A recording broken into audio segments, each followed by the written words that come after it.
네, 여러분 안녕하세요. 공인중개사 이승주TV의 사당동 공인중개사 이승주입니다. 불과 며칠 전이었죠. 9월 26일 빵빵시 불호 투기과열지구 조정대상지역이라는 이제 규제지역들에서 격하된 곳들, 그리고 이제 어떤 곳들은 해제가 된 곳들, 이렇게 해서 발표가 났습니다. 제가 그래서 지금 다운로드를 한 자료를 갖고 있는데 제가 다음 화에 가능하면 여러분들과 같이 보면서 한 번씩 꼼꼼히 보려고 하고요. 이번 영상은요, 우리 조정대상지역, 그러니까 규제지역 중에 규제 대상 중에 가장 낮은 규제라고 보시면 돼요. 조정 대상 지역 다음에 이제 투기 과열 지구 이렇게 되니까 조정 대상 지역에서 한 단계 격화가 됐으면은 이제 규제가 없는 비규제 지역으로 전환이 되는 거예요. 되게 많은 분들이 질문하신단 말이에요. 지금 이전까지 문정부 때는 지방의 갭 투자, 소액 갭 투자, 공시지가 1억 이하 갭 투자 이런 분들이 있었던 이유가 비규제 주택처럼 적용을 받으려고 했었던 부분들이 많은데, 이렇게 비규제 지역이 되면 조정대상 지역에서 비규제 지역으로 이렇게 규제가 해제되면 어떤 변화가 있을지 제가 준비한 자료, 제가 직접 타이핑을 했거든요. 자료들을 같이 보시면서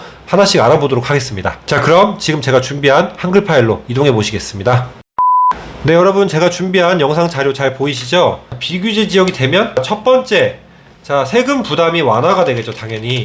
자, 이거는 가장 기본적인 거고, 또 가장 큰 혜택을 보려고 지방 갭 투자하시던 분들, 그리고 세금 때문에 고뇌하시던 분들이 이제 가장 해제를 외치실 분들인데, 세금에 대해서 이제 크게 부동산 취득, 보유, 양도라는 세 가지가 있습니다. 부동산은 취득은 취득세, 보유는 이제 재산세인데, 재산세는 사실은 되게 투기 과열지구 이상에 있는 되게 비싼 고가주택의 경우가 아니면 사실은 재산세는 그렇게 큰 부담은 없었어요. 근데 이제 종합부동산세, 이게 세율이 달라졌기 때문에 이 부분에 대해서 알아볼 거고, 양도소득세, 이게 좀 되게 결정적이죠. 핵심적이에요. 그래서 양도소득세가 대폭 완화된다라고 말씀을 드리는 거고, 자, 먼저 1주택자 기준으로 볼게요. 양도소득세.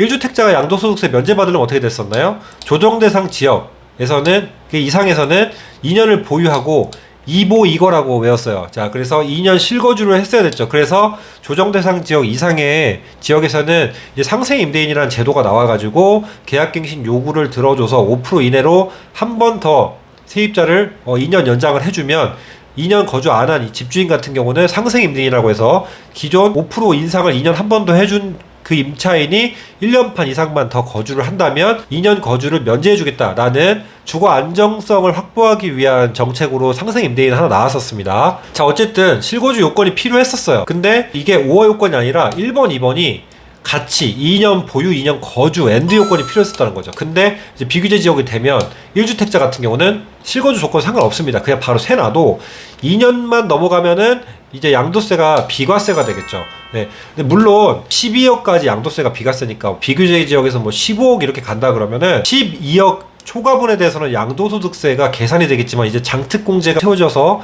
적용이 되겠죠. 그러니까 이제 양도세 비과세 혜택을 일반적으로 비규제 지역에서 15억, 17억 이렇게 하는 집은 잘 없으니까 그냥 비과세 혜택을 받을 수 있다, 이렇게 그냥 제가 표현해 놓은 겁니다. 규제 지역을 기준으로 일시적 2주택자, 우리 이제 이 얘기도 많이 모르시는 분이 많은데, 기존 주택 1년 이내 처분을 하는 조건으로 양도세를 비과세를 받아서 1년 이내 처분만 하면 다른 집으로 전입을 하고 기존 주택을 1년 이내 처분하면 양도세를 비과세 혜택을 주겠다라고 했었죠. 이제 12억 미만의 집을 얘기하는 겁니다.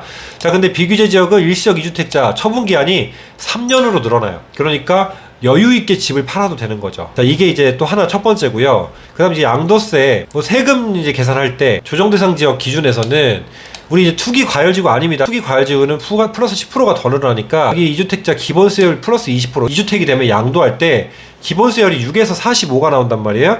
그러면 6% 적용되는 분들은 26%부터 65%까지 낸다는 얘기입니다. 자, 그리고 3주택자는 30%를 준 거예요. 그러니까 36%부터 75%까지 세금 때려 맞는 거예요. 그러니까 다주택자는 아예 그냥 양도해도 차익이 없게끔 만들어버리겠다라는 게 이전 정부의 취지였던 거죠. 다주택자를 그냥 아예 괴멸시켜버리자, 이런 취지였죠. 비규제 지역에서는 중과가 없으니까 기본세율, 우리 이제 소득세는 기본세율을 적용을 한단 말입니다. 근로소득도 마찬가지예요. 그래서 양도차익에 따라서 그냥 기본세율 6에서 45% 기본세율을 적용을 받는 겁니다. 이거는 2주택 기준이에요. 1주택은 당연히 비과세고요. 2주택은 1주택이 있는 상태에서 2주택을 팔 때, 2주택제를 팔 때 기본세율 적용한다는 거예요. 양도소득세 지금 1주택자도 이렇게 일시적 2주택으로 팔지 않으면 이렇게 그냥 2주택자가 먼저 집을 팔 때, 그래서 세금 계산을 잘해야겠죠. 더 비싼 거를 나중에 팔고 돈이 덜 남는 거를 먼저 팔아야겠죠. 이렇게 중과되는 거는. 자, 장특공제라고 해서 이제 뭐냐면 장기보유 특별공제라고 합니다. 그래서 3년부터 장기보유를 했다고 쳐주는 거예요. 기본 3년부터 최대 10년까지. 그래서 거주요건, 보유요건 나눠가지고 최대 80%까지 장특공제를 줬었습니다. 그래서 따로따로 계산해서 3년부터 10년까지 나눠서 3, 4, 5, 6, 7, 8, 9씩 가는 거예요. 그래서 3년부터 거주했냐 안 했냐, 보유기간, 거주기간 나눠서 4%씩 주는 거예요. 4, 4 하면은 최대 80%까지, 거주를 하면서 보유를 하면은 최대 80%까지 주겠죠. 규제지역에서는 장기보유 특별공제가 적용 자체가 안 돼요. 오래 갖고 있어도. 다주택자는 양도세가 무조건 중과되니까 특별공제 그런 거 없다. 다주택은 그냥 무조건 세금까지 맞아라 이런 거죠.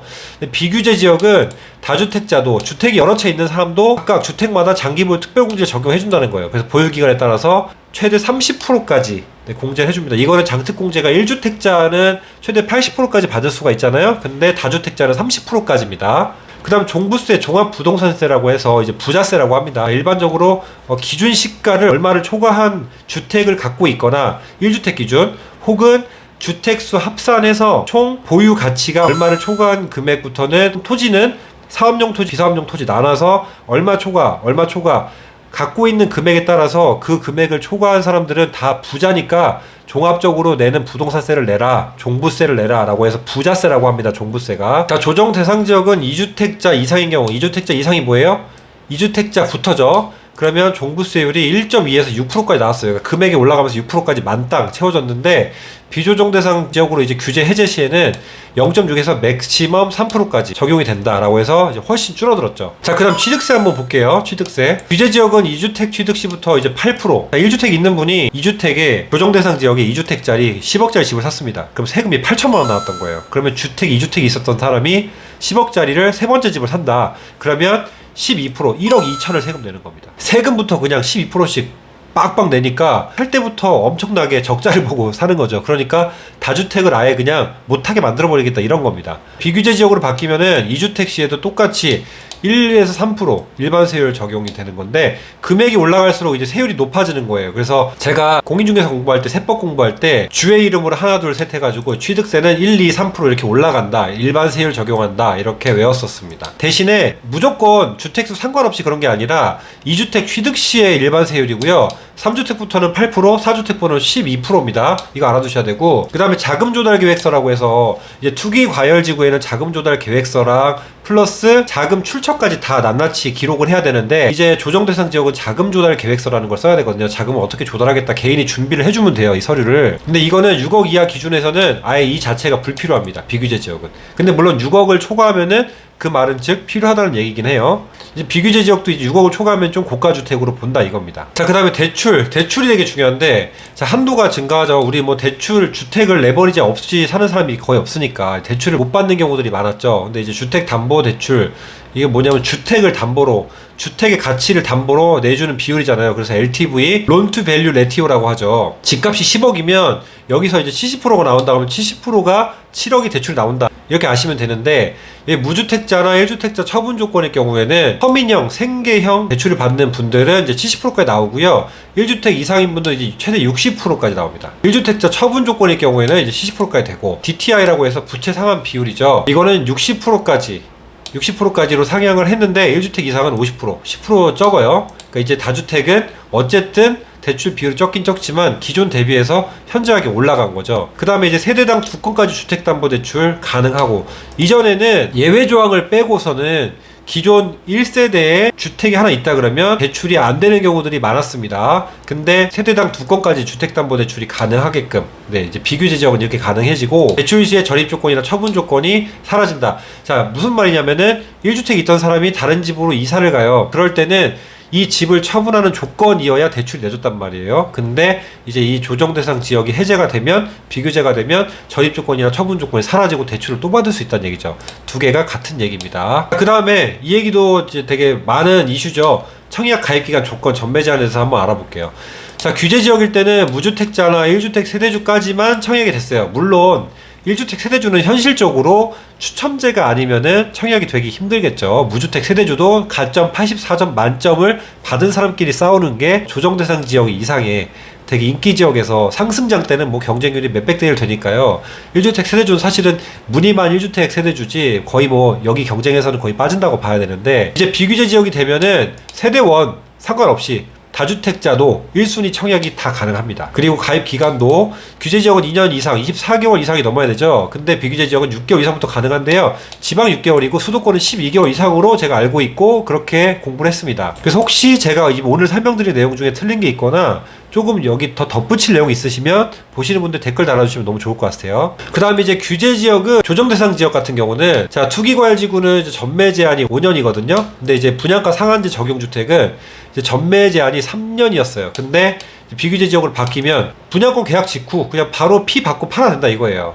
분양권 전매 제한이 없어요. 그리고 6개월 이내에도 가능하고. 근데 비규제 지역은 사실은 위치를, 비규제 지역을 잘 고르면은 피 먹고 빠지는 경우, 옛날에 그렇게 해서 먹고 빠지고 이런 분들 되게 많았죠. 그리고 세력들이라고 해가지고 집단으로 가서 집값 상승시켜 놓고 피 먹고 빠지고 이런 투기 세력들이 되게 많았어요. 이 부분이 또 사실은 비규제 지역에서 실수요자들이 되게 피해를 많이 보게 된다라는 이야기를 제가 옛날 뉴스를 본 적이 있는데, 분양권은 계약 직후에 또 팔 수 있다. 이게 비규제 지역의 또 특징이고요. 이제 해제가 되면 이렇게 바뀌고, 그 다음에 이제 조정 대상 지역 기준입니다. 우리가 지금 조정 대상 지역에서 한 단계 아래 떨어진 비규제 지역과 비교를 하는 거니까, 전용 면적 85제곱미터 이하, 그러니까 전용 85제곱이면 전용 25평 정도 나오죠. 그러니까 33평형 정도 보면 됩니다. 아파트 기준이면. 자, 여기는 이제 주택이 25%만 추첨제였어요. 자, 추첨제가 무슨 말이냐면은 추첨제 가점제가 있습니다. 청약이. 가점은 말 그대로 84점. 무주택 세대주, 부양가족수, 가입기간 이렇게 해서 84점을 맞추는 사람들 중에 이제 점수를 채워서 싸우는 건데, 추첨제는 그냥 랜덤 제비뽑기예요. 제비뽑기. 몇 점이든 상관없이 추첨제인데,